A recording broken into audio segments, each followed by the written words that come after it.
Welcome back to the Living Zen podcast. Today I'll be sharing the preparation session for the next recording in the Thought Process Trancework series called Understanding Boundaries, in which I'll explore how our boundaries are discerned and developed, or not, as we grow and mature as human beings. You'll come to understand about some of the experiences that can prevent a person from cultivating strong, healthy boundaries, and what leads a person to become so conflict-averse that they'd be willing to do almost anything to avoid having to say no. Almost everyone at some point runs into challenges, obstacles, or problems in their family, work, or intimate personal relationships that at their root involve issues around boundaries. Today's session will provide you with the framework you need to be ready to start clarifying, expressing, and maintaining healthy boundaries. This preparation session will give you the framework to go forward with the active Trancework session called Healthy Boundaries, which I'll be posting on the podcast later this week. If this is your first time listening to Living Zen or this Thought Process Trancework series, I'd highly recommend that you go back to the beginning and start there, as each session builds on and complements the last. Of course, each session is still highly effective on its own, but if you really want to enhance the impact of the sessions, do yourself a favor and take it from the top. If you've already done that, and you're all set up in a comfortable place and ready to take the next step in exploring your own subconscious thought patterns, then you've already done everything you need to do to prepare. So please enjoy understanding boundaries. If you'd like more information on my work, please check out the show notes and visit my website at www.monarchtrancework.com. One of the most significant and impactful developments that can, and really should, naturally unfold through the process of any person's growing up and maturing in life is the evolution and clarifying of a strong and independent sense of who you are as an individual. Cultivating a sense of who you are entails developing an awareness of your own personal values, your own personal beliefs, your own attitudes and approaches, your own interests and preferences, knowing what feels good for you and what really doesn't. And nobody else is qualified to do this for you. And this process of first clarifying and defining yourself, and then learning to express, assert, and maintain your unique individuality is known as defining and maintaining your boundaries. And having clear and strong boundaries is a process that should naturally unfold and develop, because it is utterly essential for you to feel good about who you are and feel good about living your own unique life. Now, I say should naturally unfold, but sadly, this isn't always the case for far too many people. There are so many experiences that can interrupt, slow down, or even halt the otherwise natural development of self-knowing in a person.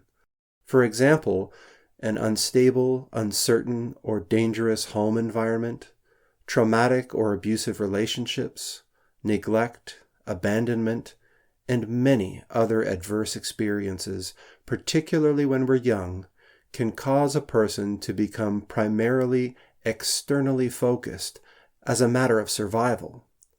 I mean, how can a person, any person, and especially a child, attend to what's going on inside of them, discovering what they truly enjoy, or cultivating their sense of purpose in life, or knowing their own value, if they're worried about not having a place to live, or if they're afraid of being hurt, or shamed, or abandoned?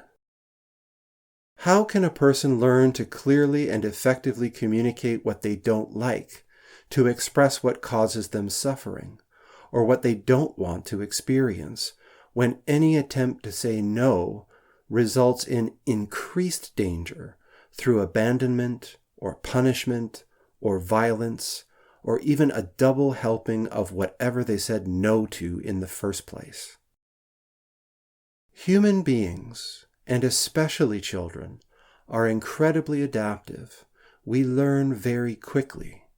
And when our environment is dangerous or unstable, our protective subconscious mind springs into action, creating patterns of reaction that will allow us to survive in an unsafe situation. Patterns that are based on the actions and behaviors of other people. Patterns that are based on environmental hazards. Patterns that are based on predicting the degree of threat in the situation.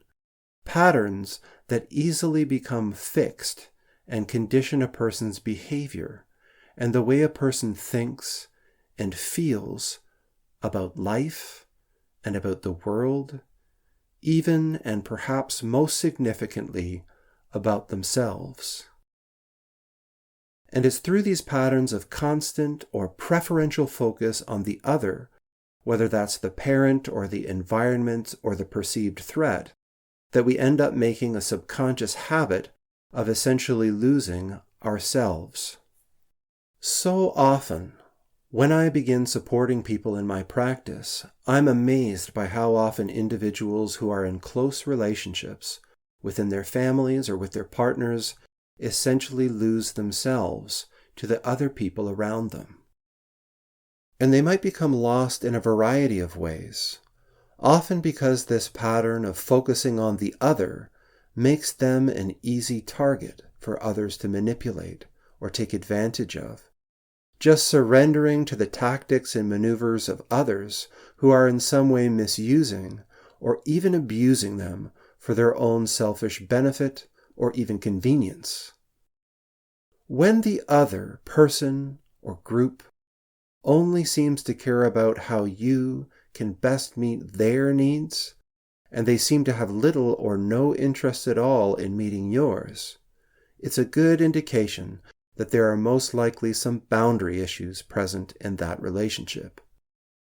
And in terms of your fundamental well-being, I really can't overemphasize how important it is that you cultivate a number of skills that will enhance your ability to establish your boundaries, to consistently express them and maintain them over time, no matter what relationship or circumstances you may find yourself in. Because it's pretty much impossible for you to feel genuinely good about yourself if you don't have a deeply rooted and clear sense of who you are, of what's actually important to you, and what you are and what you are not willing to accept in your relationships with other people. And as you continue to develop a stronger sense of who you are and how you want to live your life, this exploration and enquiry into the question of personal boundaries will surface again and again throughout your life, both in the context of your relationships with other people, as well as in the relationships you have with yourself, with your own internal parts. And so, right now is really the best time for you to deeply and honestly explore and consider how you are currently managing your relationships with the other people in your life. I wonder, do you often find other people intrusive or invasive, physically, emotionally, or energetically, in a way that makes you feel uncomfortable? Do you regularly find them demanding things of you, your time, your attention, or your energy, in a way that feels unreasonably demanding, imbalanced, or unfair? Do you find it a struggle to even deal with other people because they seem to overpower you, or push you around, or manipulate you so easily? Do they get you to cave in to their demands and then leave you feeling weak or powerless or just plain down about yourself? And I'd be curious to know if, when other people make demands on you, do you simply submit to those demands rather than get into any kind of confrontation with them, and then berate yourself afterwards, having lost respect for yourself as a result? Or, to put it all in a nutshell, do you often find it so difficult or uncomfortable to hold your own with other people because you're usually so anxious, terrified even, of their upset or rejection or their disapproval that you end up collapsing internally, just giving in to their demands, even when their demands are unreasonable? And I have no doubt that when this happens to you, you probably end up feeling angry with the person that you feel pushed you around. And you might also end up feeling angry with yourself because you already know you could have handled the situation so much more effectively, but somehow you didn't. And your self-esteem suffers. Despair and a sense of helplessness and hopelessness can begin to take root, even leading to depression. Well, if all of this sounds a little too familiar, then you're in the right place. Because in the next session, we're going to go deep within your subconscious mind, and I'm going to encourage you and provide you with new resources, new ways of thinking and perceiving, and you'll develop a deeper capacity, greater skill, and a much better ability to manage your relationships with other people well by clearly defining, asserting, and maintaining your personal boundaries. And that means you're decisive about what you are and what you're not willing to do. You're totally clear about what you are and what you're not willing to say. You're deeply rooted in what you can and even should accept about yourself because it's worthy and valid for you. You're confident in what you choose to do and what you're willing to defend doing because it's right for you. And you're grounded in your core, knowing what you're willing to allow others to do and say around you, and what you're not willing to let others do and say around you.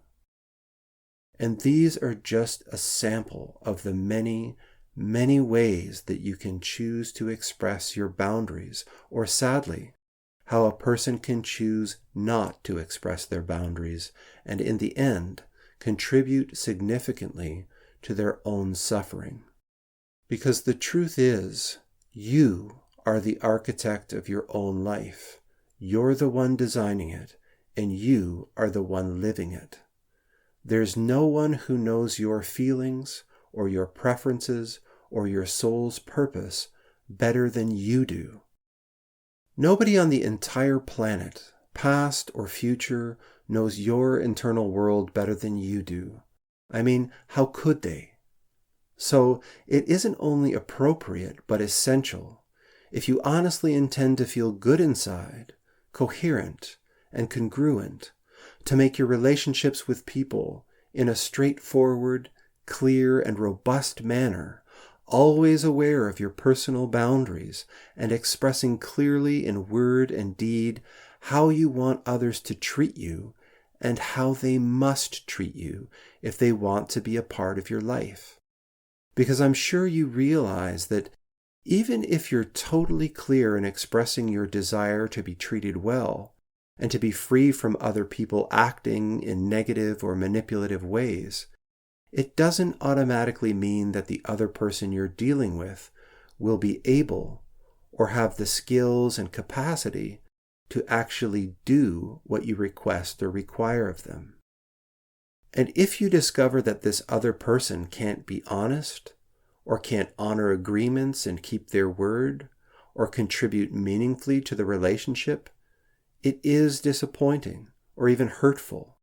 But at least you'll be totally clear that the obstacle, the limitation in the relationship, isn't you. No. You'll clearly understand that it's the other person's inability to respect the standards, the boundaries that you've set in place. And that puts you in the position to choose. You get to choose whether to continue in this relationship or to redefine your position in some way.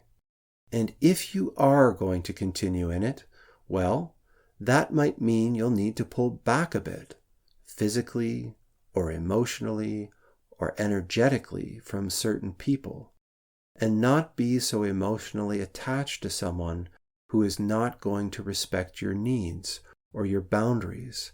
Or maybe, if you discover that this person isn't very capable, you might choose to create some emotional space, distance, by lowering your expectations of the other person so that you're not setting yourself up to be hurt or disappointed.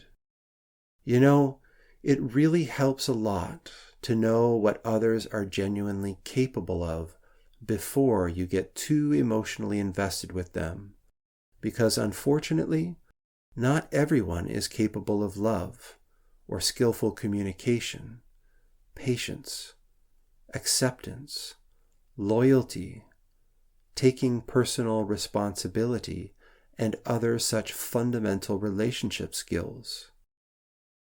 And so, the next session will be about clarifying, establishing, and maintaining boundaries. In the session, I'll be emphasizing both directly and indirectly, consciously and subconsciously, the need to establish the parameters in your relationships with other people, and even in your relationship with yourself and all of your various parts. What are you willing to accept from yourself? Are you willing to accept excuses, rationalizations, or justifications that allow problems to go on and on, around and around, indefinitely without any resolution or progress? Are you willing to engage in behaviors that you yourself don't respect? Are you willing to blow up and scream at people you care about, or call them names, or turn your back on them, just abandon them, withdraw and sulk until you get your way?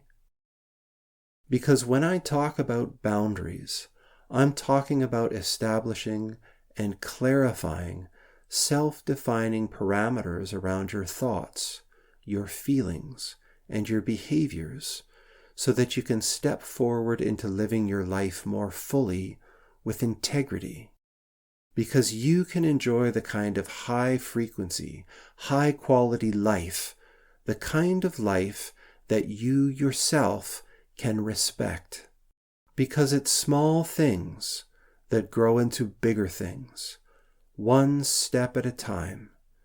And I can imagine how great you'll feel as you discover that you're regularly able to complete interactions with other people and walk away reflecting, thinking to yourself, I really like what I did and said there.